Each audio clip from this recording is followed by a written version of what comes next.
ನಮಸ್ಕಾರ ವೀಕ್ಷಕರೇ, ಕನ್ನಡ ಧ್ವನಿ ಸುದ್ದಿವಾಹಿನಿಗೆ ಸ್ವಾಗತ. ನಾನು ಶ್ರುತಿ ವಿಜಯಪುರ. ಇಂದಿನ ಪ್ರಮುಖ ಸುದ್ದಿ ಏನು ಅಂತ ನೋಡೋಣ ಬನ್ನಿ.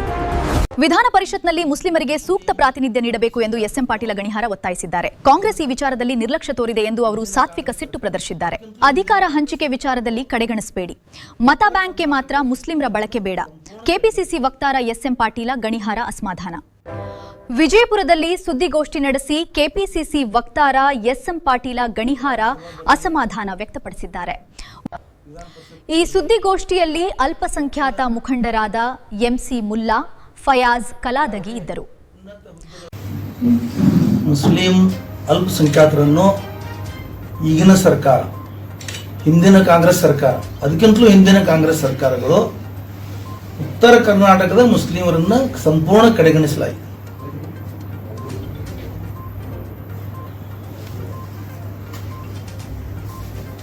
ಇವತ್ತು ರಾಜ್ಯಸಭಾ ಬರಲಿ, ವಿಧಾನ ಪರಿಷತ್ ಬರಲಿ, ಪಕ್ಷದ ಯಾವುದೇ ಉನ್ನತ ಹುದ್ದೆಗಳು ಬರಲಿ, ಕೆಪಿಸಿಸಿ ಅಧ್ಯಕ್ಷ ಆಗಲಿ, ಜಿಲ್ಲಾ ಅಧ್ಯಕ್ಷರುಗಳಾಗಲಿ, ಇವೆಲ್ಲ ಸಂಪೂರ್ಣವಾಗಿ ಕಡೆಗಣಿಸಿದ್ದಾರೆ.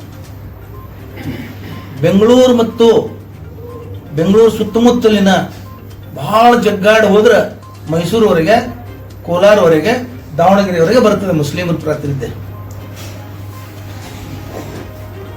ಅದು ದಾಟಿ ಬರುವುದಿಲ್ಲ ಇಲ್ಲಿ ಕಡೆ. ಮತ್ತು ಮುಸ್ಲಿಮರು ಕಾಂಗ್ರೆಸ್ ಮತದಾರ ಅಥವಾ ಕಾಂಗ್ರೆಸ್ ಬೆಂಬಲಿಗರು ಇಷ್ಟೇ ಏರಿಯಾದಲ್ಲಿದ್ದಾರೋ ಏನು ಉತ್ತರ ಕರ್ನಾಟಕದಲ್ಲಿದ್ದಾರೋ? ಉತ್ತರ ಕರ್ನಾಟಕ ಕನ್ಸಿಡರ್ ಮಾಡಬೇಕಲ್ಲ.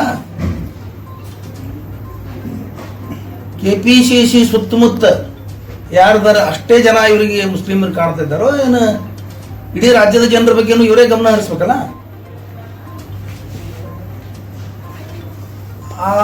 ಅದು ವಿಚಾರ ಮಾಡಲ್ಲ ಅವರು. 2 ವರ್ಷಗಳ ಹಿಂದೆ 7 ವಿಧಾನ ಪರಿಷತ್ ಸ್ಥಾನ ಖಾಲಿಯಾಗಿದ್ದು, ಅವಾಗೂ ಇಲ್ಲಿ ಬರಲೇ ಇಲ್ಲ, ಅದಕ್ಕಿಂತ ಹಿಂದನೂ ಬರಲಿಲ್ಲ. ಈಗ ಮೊನ್ನೆ 5 ವಿಧಾನ ಪರಿಷತ್ ಸ್ಥಾನಗಳು ರಾಜ್ಯ ಅಸೆಂಬ್ಲಿಯಿಂದ ಆ ಕೋಟಾದಲ್ಲಿ ಮುಸ್ಲಿಮರನ್ನ ಉತ್ತರ ಕರ್ನಾಟಕದಲ್ಲಿ, ವಿಶೇಷವಾಗಿ ಬಿಜಾಪುರ ಜಿಲ್ಲೆ ಮುಸ್ಲಿಮರನ್ನ ಅತ್ಯಂತ ಕನಿಷ್ಠ ರೀತಿಯಲ್ಲಿ ಕಡೆಗಣಿಸ್ತಾರೆ. ಇವತ್ತಿನವರೆಗೆ ಬಿಜಾಪುರ ಜಿಲ್ಲೆ ಕೆಪಿಸಿಸಿ ಲಿಸ್ಟ್ನಲ್ಲಿ ಐತೋ ಇಲ್ಲ ಅನ್ನೋದು ನಮ್ಗೆ ಸಂಶಯ ಬರ್ತಾ ಇದೆ. ಅದು ಮುಸ್ಲಿಮರ ಬಗ್ಗೆ. ಉಳಿದವ್ರ ಬಗ್ಗೆ ಗಮನ ಹರಿಸ್ತಾ ಇದ್ದಾರೆ, ಉಳಿದವ್ರ ಬಗ್ಗೆ ಏನ್ ಮಾಡೋಕೆಲ್ಲ ಮಾಡ್ತಾ ಇದ್ದಾರೆ ಅವರಿಗೆ. ಇದನ್ನು ನಮ್ಮ ಒಂದು ಸಮಸ್ಯೆಯನ್ನ, ನಮ್ಮ ನೋವನ್ನ ಬೆಂಗಳೂರಿನ ಕೆಪಿಸಿಸಿ ಕಚೇರಿಗೆ ಮತ್ತು ಸರ್ಕಾರವರಿಗೆ ಒಯ್ದು ಮುಟ್ಟಿಸುವ ಕೆಲಸ ಇಲ್ಲಿಯ ಶಾಸಕರುಗಳದ್ದು ಆಗಬೇಕು. ಅದು ಆಗ್ತಾ ಇಲ್ಲ. ಅದು ಯಾಕೆ ಆಗ್ತಾ ಇಲ್ಲ ಅನ್ನೋದು ನಮಗೆ ತಿಳಿತಾ ಇಲ್ಲ. ನಮಗೆ ಈ ಶಾಸಕರುಗಳಿಗೆ ಬೆಂಬಲಿಸೋದು, ಅವ್ರಿಗೆ ಮತದಾನ ಮಾಡಿಸೋದು, ಅವರು ಆರಿಸಿ ಬಂದ ಕೂಡಲೇ ಕುಣಿದು ಕುಪ್ಪಳಿಸೋದು, ಅವ್ರು ಮಂತ್ರಿ ಆದ ಕೂಡಲೇ ಕುಣಿದು ಕುಪ್ಪಳಿಸೋದು, ಇಲ್ಲಿಗೆ ಸೀಮಿತ ಮಾಡಿಬಿಟ್ಟಿದ್ದಾರೆ. ನಮ್ಗೆ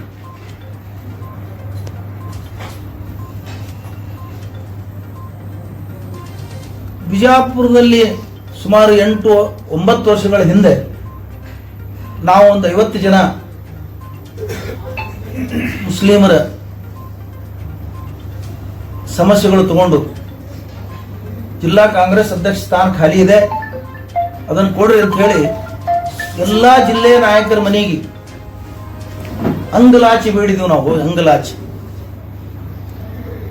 ಅದ್ರ ಬಗ್ಗೆ ಒಬ್ಬರು ಗಮನನೇ ಹರಿಸಲಿಲ್ಲ.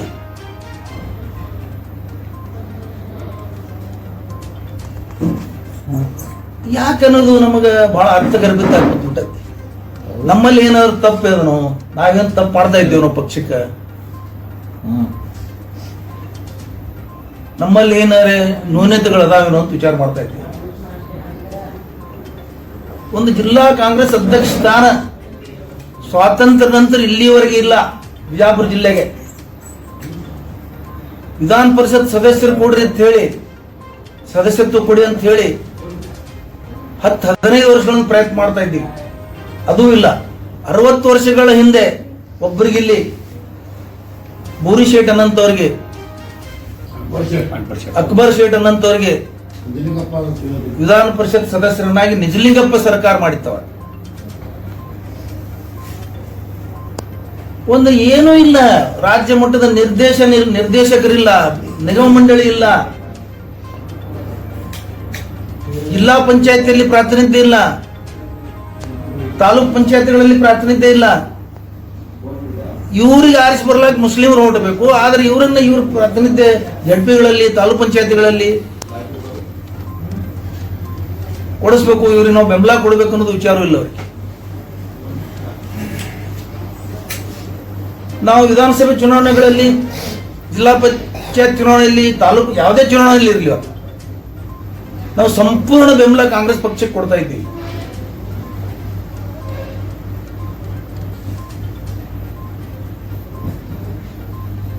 ನಮ್ಮ ಸಮಾಜದ ಜನ ಚಪ್ಪಲಿ ಹರ್ಕೊಂಡು ರಾತ್ರಿಗಳು ಓಡಾಡಿ ಮತದಾನ ಮಾಡಿಸ್ತಾರೆ. ಇದು ಮಾಡಿ ನಾವು ಬಿಜೆಪಿ ಕೆಂಗಣಿ ಗುರಿಯಾಗಿವಿ. ಬಿಜೆಪಿ ಅವ್ರ ಬಗ್ಗೆ ನಮ್ಮದೇನು ವೈರತ್ವಿಲ್ಲ. ಅವ್ರು ಯಾಕೆ ನಾವು ಕೆಂಗಣಿ ಗುರಿ ಆಗಿವಿ ಅಂದ್ರೆ ನಾವು ಅತಿ ಕಾಂಗ್ರೆಸ್ಗೆ ಓಡಾಡಿ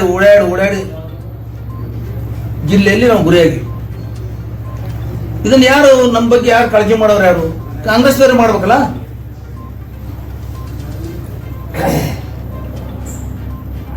ಮನೆ ಸದಸ್ಯರ ಬಗ್ಗೆ ಮನೆ ಹಿರಿಯರೇ ಕಾಳಜಿ ಮಾಡಬೇಕಾಗ್ತದೆ, ಗಮನ ಕೊಡಬೇಕಾಗ್ತದೆ. ಆದ್ರೆ ಆ ಕೆಲಸ ಇವತ್ತು ಆಗ್ತಾ ಇಲ್ಲ. ನಮ್ಮ ಪರಿಸ್ಥಿತಿ ಎಲ್ಲಿ ಬಂದಂದ್ರ ನಮ್ಮ ನೋವನ್ನು ಅವ್ರ ಮುಂದೆ ಹೇಳಕ್ಕೂ ಹೆದರಿಕೆ ಬರ್ತಾ ಇದೆ ನಮಗೆ. ಇವತ್ತು ಇಷ್ಟು ತ್ರಾಸಾಗಿದೆ, ಏನಾರ ಮಾಡಿ ಅಂತ ಹೇಳಕ್ಕೂ. ಅದಕ್ಕೆ ನಮ್ಮ ಜಿಲ್ಲೆಯ ಕಾಂಗ್ರೆಸ್ ನಾಯಕರು, ಶಾಸಕರು, ಸಚಿವರು, ಸರ್ಕಾರ ಮಟ್ಟದಲ್ಲಿ, ಹೈಕಮಾಂಡ್ ಮಟ್ಟದಲ್ಲಿ ವಿಜಯಪುರ ಜಿಲ್ಲೆಯ ಮುಸ್ಲಿಮರನ್ನ ಈಗ ಖಾಲಿ ಆಗುತ್ತಿರುವ 5 ವಿಧಾನ ಪರಿಷತ್ ಸ್ಥಾನಗಳಿಗೆ ಅವಶ್ಯವಾಗಿ ಪರಿಗಣಿಸಬೇಕು.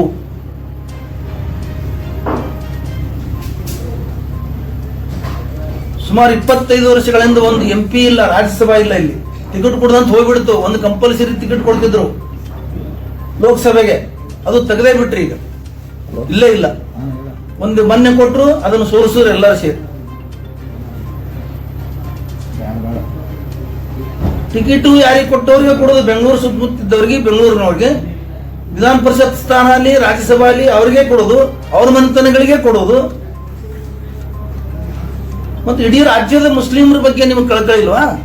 ಅದು ವಿಶೇಷವಾಗಿ ಉತ್ತರ ಕರ್ನಾಟಕದ ಮುಸ್ಲಿಮರ ಬಗ್ಗೆ ಕಳ್ಕಳಿಲ್ವಾ? ಇಡೀ ಉತ್ತರ ಕರ್ನಾಟಕ 15-20 ವರ್ಷಗಳಿಂದ ಒಂದು MLC ಸ್ಥಾನ ಕೊಟ್ಟಿಲ್ಲ.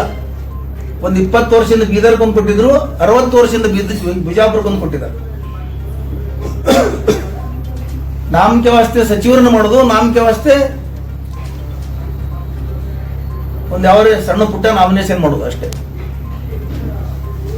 ಅದಕ್ಕೆ ಈ ಸಂದರ್ಭದಲ್ಲಿ ನಾ ಹೇಳುವುದೇನಂದ್ರೆ, ಈ ಸಲ ವಿಧಾನ ಪರಿಷತ್ತಿನ ಏನು ನಾಮನಿರ್ದೇಶನ ಸ್ಥಾನಗಳಿದಾವೆ 5, ಅದರಲ್ಲಿ ಅವಶ್ಯವಾಗಿ ಬಿಜಾಪುರ ಜಿಲ್ಲೆಯನ್ನು ಪರಿಗಣಿಸಲಿಕ್ಕೆ ಬೇಕು. ನಾವು ಬರೇ ನಿಮ್ಮ ಮತ ಹಾಕ್ಸೋದು ಮತ್ತು ಮತ ಹಾಕೋರಷ್ಟೇ ತಿಳ್ಕೋಬೇಡಿ, ಅದಕ್ಕೆ ಸೀಮಿತ ಮಾಡಬೇಡಿ. ಯಾವುದು ಅತಿ ಆದರೆ ಅಮೃತ ವಿಷಯ ಆಗ್ತದೆ, ಯಾವುದು ಅತಿ ಆಗಬಾರ್ದು. ನಿಮ್ಮ ನಡೆ ಏನಿಲ್ಲ ಅದು ಅತಿ ಆಗಬಾರ್ದು. ಮತ್ತೆ ನಿಮ್ಗೆ ಗೊತ್ತಿದೆ ಮುಸ್ಲಿಮರಿಗೆ ಕಾಂಗ್ರೆಸ್ ಅನಿವಾರ್ಯ ಅಂತ. ನೀವು ಯಾಕೆ ನಿರ್ಲಕ್ಷ್ಯ ಮಾಡ್ತಾ ಇದ್ದೀರಿ ಅನ್ನೋದಕ್ಕೆ ಅದು ಒಂದು ಕಾರಣ ಇದೆ. ಮುಸ್ಲಿಮರಿಗೆ ಕಾಂಗ್ರೆಸ್ ಅನಿವಾರ್ಯ ಅಂತ ಗೊತ್ತಿದೆ ನಿಮ್ಗೆ.